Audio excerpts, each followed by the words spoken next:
বাংলাদেশ জামাত ইসলামী মনোনীত এমপি প্রার্থী সাবেক বাংলাদেশ ইসলামী ছাত্র শিবিরের কেন্দ্রীয় সেক্রেটারি জেনারেল বিশিষ্ট আইনজীবী ব্যারিস্টার নজরুল ইসলাম আলোচনা করছেন। ব্যারিস্টার নজরুল ইসলাম। নারায়ে তাকবীর, নারায়ে তাকবীর। বাংলাদেশ জামাত ইসলামী জিন্দাবাদ, জিন্দাবাদ। নজরুল ভাইয়ের সালাম নিন, দাঁড়িপাল্লায় ভোট দিন। নজরুল ভাইয়ের সালাম নিন। আলহামদুলিল্লাহ الذي من علينا بنعمة الإسلام وجعلنا من خدام سنة نبيه المصطفى عليه الصلاة والسلام والصلاة والسلام على صفوته من خلقه في خاتم أنبيائه سيدنا ونبينا محمد صلى الله عليه وسلم। আলহামদুলিল্লাহ, সুতারপাড়া ইউনিয়ন কর্তৃক আয়োজিত আজকের এই সুন্দর দোয়া মাহফিল, সেই মাহফিলের সম্মানিত পরিচালক, সম্মানিত অন্যান্য অত্যন্ত গুরুত্বপূর্ণ মেহমানবৃন্দ এবং আমার সামনে উপস্থিত এই এলাকার বিভিন্ন স্তরের আমার সম্মানিত মুরব্বীবৃন্দ, যুবক এবং কিশোর ভাইরা এবং পর্দার আড়ালে আছেন আমার শ্রদ্ধেয় মা এবং বোনেরা, সবাইকেই আমার পক্ষ থেকে সালাম। আসসালামু আলাইকুম ওয়া রাহমাতুল্লাহি ওয়া বারাকাতুহু। আমরা আসলে বাংলাদেশের একটা অত্যন্ত গুরুত্বপূর্ণ মুহূর্ত, একটা সংকট সন্ধিক্ষণ, একটা ক্রান্তিকাল অতিক্রম করছি। বাংলাদেশ, সারা দেশ আজকে একটা পরিবর্তনের তীব্র আকাঙ্ক্ষায় তা অপেক্ষমান এবং সেই পরিবর্তনটা কোন দিকে যাবে, কোন দিকে হবে, এইটার উপর বাংলাদেশের ভবিষ্যৎ নির্ভর করছে। এবং আমরা কেমন একটা বাংলাদেশ পেতে চাই, সেই বাংলাদেশ যদি আমাদের স্বপ্নের আলোকে, আমাদের চিন্তার আলোকে, আমাদের আকাঙ্ক্ষার আলোকে একটা সুন্দর অনুপম একটা বাংলাদেশ চাই, একটা অনন্য সুন্দর একটা বাংলাদেশ চাই, একটা সোনাঝরা সকাল চাই, আমাদের সেই একটা সুন্দর দেশ যেখানে সবার অধিকার নিশ্চিত হবে, যেখানে জনগণের টাকা নিয়ে কেউ লুটপাট করবে না, কেউ দুর্নীতিতে তারা চ্যাম্পিয়ন হবে না, এমন একটা দেশ যেখানে মা বোনদের অধিকার নিশ্চিত হবে, যেখানে তাদের রাস্তায় হাঁটতে কোনো ভয় পেতে হবে না, কোনো ইফতিজিকের শিকার হতে হবে না, ধর্ষণের শিকার হতে হবে না, নৈরাজ্যের শিকার হতে হবে না, এবং যেখানে যার যার অধিকার তারা সুন্দরভাবে বুঝে পাবে এবং মানুষের উপর অন্য মানুষেরা শুধুমাত্র দুর্বল হওয়ার কারণে জুলুমের স্টিম রোল চালাতে পারবে না, মিথ্যা মামলা ইত্যাদি তাদেরকে হয়রানি করতে পারবে না, ভূমিদস্যুতা এবং নিজের সম্পত্তি অন্যরা দখল করার কোনো দুঃসাহস দেখাবে না, যেখানে আমার সন্তানেরা, আমার দেশের কিশোর যুবকেরা তারা বেকারত্বের কারণে, হতাশার কারণে তারা মাদক এবং ড্রাগে আসক্ত হবে না, যেখানে আমাদের সন্তানেরা এদেশের শিক্ষা প্রতিষ্ঠানটা এমন হবে যে তারা শিক্ষা সমাপ্তি শেষে তারা সুন্দর সুন্দর কাজ পাবে, বেকারত্বের অভিশাপ তাদেরকে ভোগ করতে হবে না, যেখানে কৃষক তার কৃষির ন্যায্য মূল্য পাবে, শ্রমিক তার ধান শুকানোর আগেই তার অধিকারগুলো বুঝে পাবে, এবং যেখানে একটা অনুপম শান্তিপূর্ণ একটা সমাজ, যেখানে মুরব্বীরা তার যথাযথ শ্রদ্ধা পাবে, যুবকেরা তাদের সুন্দরভাবে তাদের অধিকারগুলো বুঝে পাবে, শিশু কিশোর তারা অত্যন্ত আনন্দে সুখে সুন্দরভাবে মানুষ হয়ে গড়ে উঠবে। এই ধরনের একটা সমাজ চাই কিনা আমরা? একটা সুন্দর শান্তিপূর্ণ ইনসাফপূর্ণ একটা সমাজ, যেখানে কেউ কারো অধিকারকে ছিনিয়ে নেবে না, এমন একটা সমাজ যেখানে এক শ্রেণীর মানুষ সমাজে সন্ত্রাস, নৈরাজ্য ইত্যাদির মাধ্যমে প্রভুত্বের আসন গ্রহণ করবে না, যেখানে সমাজের অন্যান্য যারা ভদ্র, যারা নম্র, সেই সকল মানুষগুলো একটা শ্রেণীর ভয়ে ভীত আতঙ্কগ্রস্ত থাকবে না। এরকম একটা সমাজ চাই কিনা আমরা? এই সমাজ যদি চাই, আমরা যদি চাই এই দেশের আমূল একটা পরিবর্তন হোক, এই দেশটা অনেক উন্নত হোক, আমার টাকা নিয়ে কেউ লুটপাটের নৈরাজ্যের রাষ্ট্র গঠন না করুক, আমার জনগণের টাকাকে দুর্নীতির মাধ্যমে গ্রাস করে লক্ষ লক্ষ হাজার হাজার কোটি টাকা বাইরে পাচার করে দিয়ে এই দেশকে পঙ্গু করে ফেলুক, এই দেশকে পৃথিবীর অন্যতম দরিদ্রতম দেশে পরিণত করুক, এটা আমরা চাই কিনা? এইটা আমরা কখনোই চাই না। যদি সেটা আমরা চাই এবং সেটা যদি আমরা বন্ধ করতে চাই, একটা সুন্দর দুর্নীতিমুক্ত শান্তিপূর্ণ ইনসাফপূর্ণ একটা দেশ যদি আমরা বানাতে চাই, যেখানে সবার অধিকার সুন্দরভাবে নিশ্চিত হবে, একটা ইনক্লুসিভ বাংলাদেশ যেখানে হিন্দু বৌদ্ধ খ্রিস্টান সবাই মিলেই তাদের অধিকারগুলো বুঝিয়ে পাবে, অত্যন্ত শান্তিপূর্ণ সুন্দর একটা সমাজ যদি চাই, এই জন্য গ্যারান্টি হচ্ছে একমাত্র শুধুমাত্র গ্যারান্টি হচ্ছে ইসলাম। এর বিকল্প আছে?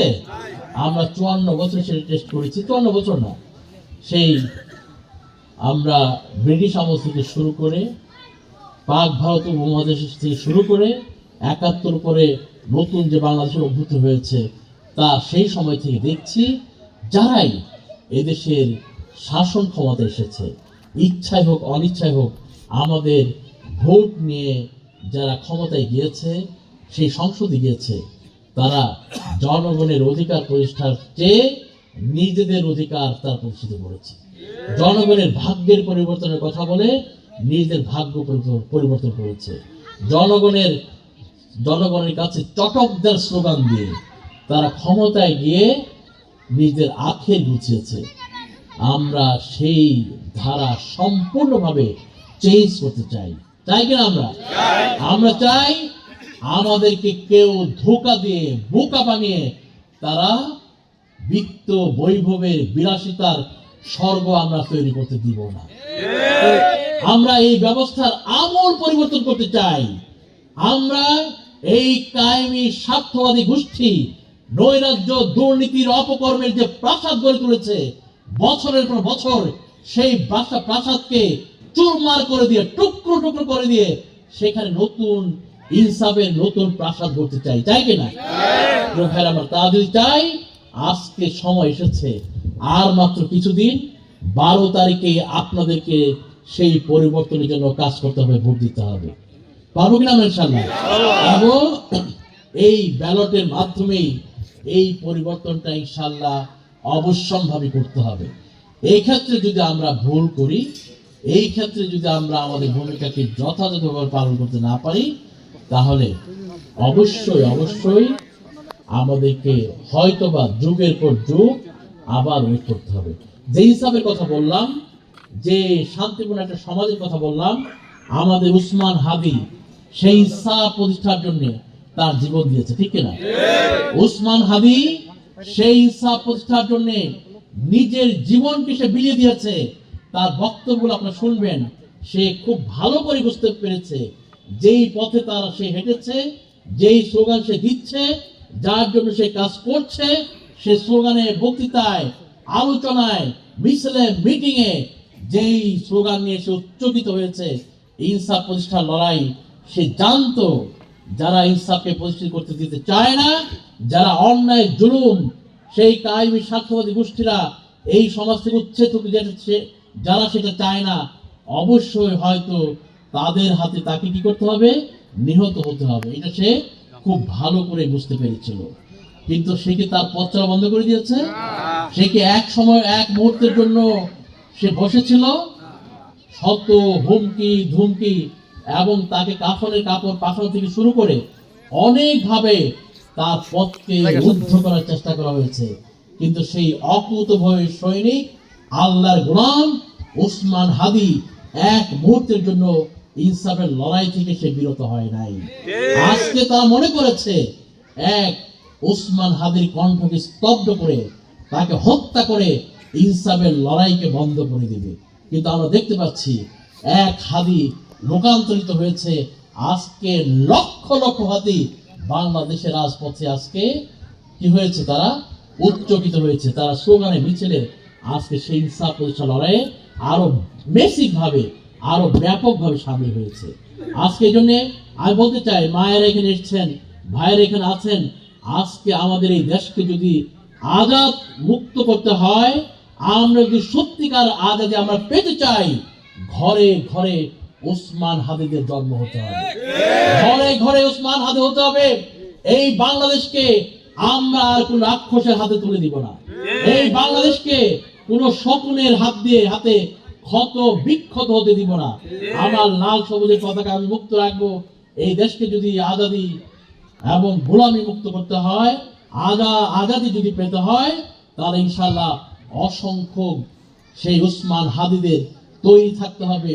প্রয়োজনে বুকের পাজে রক্ত ঢেলে দিয়ে হলেও এই দেশকে মুক্ত এবং স্বাধীন রাখতে হবে। ইনশাআল্লাহ আমরা আর কারো বশ্যতা স্বীকার করব না। আমাদেরকে আর কেউ দমিয়ে রাখতে পারবে না, আমাদেরকে কেউ আর পিছিয়ে রাখতে পারবে না। 54টি বছর একটা দেশের যারাই ক্ষমতা এসেছে গোলামির মাধ্যমে এই দেশটিকে পঙ্গুত্বে পরিণত করেছে, এই দেশকে পৃথিবীর পশ্চাৎপদ দেশে পরিণত করেছে। আজকে সেই গোলামির বিরুদ্ধে, বশ্যতার বিরুদ্ধে, আধিপত্যবাদের বিরুদ্ধে এই দেশের যুবক সমাজ, তরুণ সমাজ জেগে উঠেছে। ইনশাআল্লাহ আমরা এই লড়াই যদি অব্যাহত রাখতে পারি, পৃথিবীর কোন শক্তি আমাদেরকে দাবি রাখতে পারবে না। আমরা দমবো না, আমরা পরাজিত হব না। হত্যা করে, খুন করে, নৈরাজ্য করে আমাদের কেউ পরাজিত করতে পারবে না। আমরা অপরাজেয়, অপ্রতিহত, অপ্রতিরুদ্ধ। ইনশাআল্লাহ আমাদেরকে কেউ পরাজিত করতে পারবে না। আজকের জন্য আপনাদের সবাইকেই অত্যন্ত সজাগ হতে হবে, সচেতন হতে হবে, পাহারাদারের ভূমিকা রাখতে হবে এবং যে সময় সুযোগটা আসছে সেইটার 100% কাজে লাগিয়ে মানুষের কাছে কাছে, প্রত্যেকটা দুয়ারে দুয়ারে মানুষকে জাগরিত করতে হবে, তাদের চেতনার আগুনকে প্রজ্বলিত করতে হবে। পরিবর্তনের লড়াইয়ে সবাইকেই শক্তভাবে সামিল করতে হবে। পারবো কিনা আমরা ইনশাআল্লাহ? এই জন্য আজকে মায়েদেরকে বলছি, বোনেদেরকে বলছি, ভাইদেরকে বলছি, যুবকদেরকে বলছি, কিশোরদেরকে বলছি, আসো সেই পরিবর্তন লড়াই, আসুন আমরা সবাই তীব্র গতিতে ছুটে চলি, সেই পরিবর্তন লড়াই সামিল হই এবং ইনশাআল্লাহ আমাদের হাত দিয়েই একটা নতুন দ্বিতীয় বাংলাদেশের অভ্যুদয় হবে এবং সেই বাংলাদেশের এক একজন গর্বিত সৈনিক, নতুন মুক্তিযোদ্ধা হিসেবে আমরা ইনশাআল্লাহ প্রতিষ্ঠিত হব। সবাই রাজি আছেন ইনশাআল্লাহ? আসুন আমরা সেই পরিবর্তনে যদি সামিল হই।